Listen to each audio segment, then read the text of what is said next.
The inner palace was alive with color and sound, but beneath its beauty was a rhythm Maomao had learned to hear, a dissonant note in an otherwise harmonious song. That morning, the concubines gathered for a seasonal banquet. Silk robes shimmered under the light, jeweled hairpins clinked like tiny bells, and the fragrance of rare flowers drifted in the air. Yet, to Maomao's sharp senses, something was wrong. She noticed the trays being brought in delicate sweets shaped like plum blossoms, wine poured into porcelain cups. The presentation was flawless.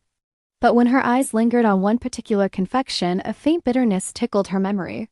Her heart skipped. Not poison, no, not in its usual form. But something is laced there. Pretending to adjust her sleeve, she moved closer. Her fingers brushed the surface of the dish as though studying it. Her sharp eyes caught the faintest discoloration in the glaze of the syrup. Only someone trained in medicinal herbs would notice.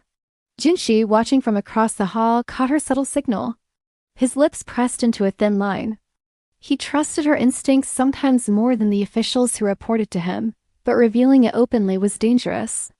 To accuse someone at a banquet meant shame, punishment, even death. So Maomao acted with her usual wit. She coughed softly, then whispered to the eunuch at her side.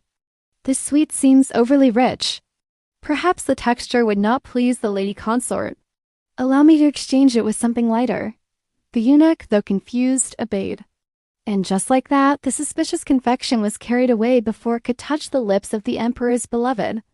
The banquet continued, laughter and music filling the chamber as if nothing had happened. But Jinshi's gaze did not leave Maomao. Later, when the feast ended and the women retired, he summoned her privately. "You noticed again," he said quietly, his tone carrying both admiration and weight. Maomao shrugged, feigning indifference. "It was clumsy. Whoever attempted it is either desperate or reckless."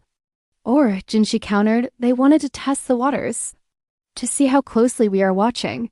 For a moment, silence stretched between them. Jinshi leaned closer, lowering his voice. "You are drawing attention, Maomao. Be careful. The more you interfere, the more dangerous this becomes." She looked down, her hands folded neatly, but her green eyes glimmered with defiance. "I cannot turn away. If lives are at stake, it would be a crime to stay silent." Jinshi's gaze softened, an unspoken concern, a fragile thread between them. "Then at least," he murmured, "let me protect you." Her cheeks warmed, though she quickly masked it with a frown. "I need no protection," she said firmly. Yet inside, she could not deny a quiet stirring in her heart. That night, as she returned to her modest quarters, Maomao sat by her herbs once again. Her fingers traced the leaves of a plant that could cure, and if prepared differently, could kill. The palace was no different, she thought. Beauty and danger were two faces of the same coin. And as long as she remained here, she would have to walk that razor's edge careful, clever, and always one step ahead of the poison hidden behind the smiles.